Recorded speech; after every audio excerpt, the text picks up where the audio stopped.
Hi, today we're going to take a look at the triangle hinge theorem.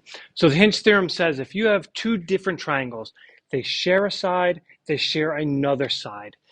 The angles that we have, we can compare them and we can compare our sides. This angle of 40 is larger than this angle of 30. So we know that this side, BC, is larger than EF here. So we can say BC, EF, and we can compare them and say BC is larger by putting an inequality in between them. So let's take a look. We've got two triangles. I want to compare these two sides. So we have sides 15, 15, sides 13 and 13. And now we go to our angles. This is what tells us what our third side is going to be. 75 is larger than 60.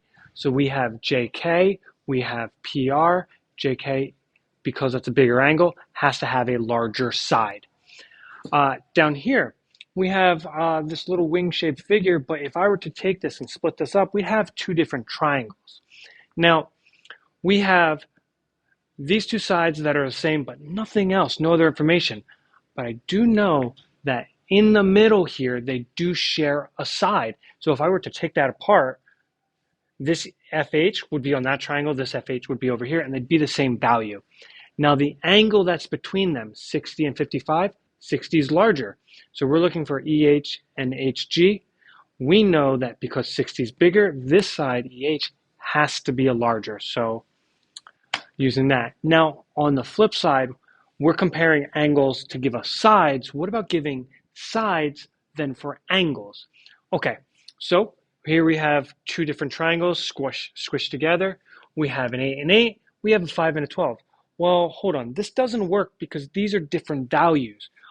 But we also know that inside here, that this shared line, WY, that's the same if I were to take it apart. So now we have the same and the same.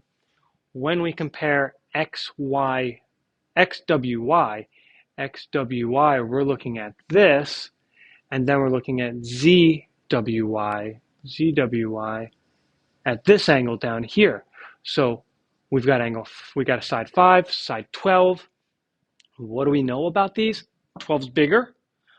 So if 12's bigger, this angle has to be bigger. So that's ZWY. So we put the inequality facing that way. And that's using the triangle hinge theorem.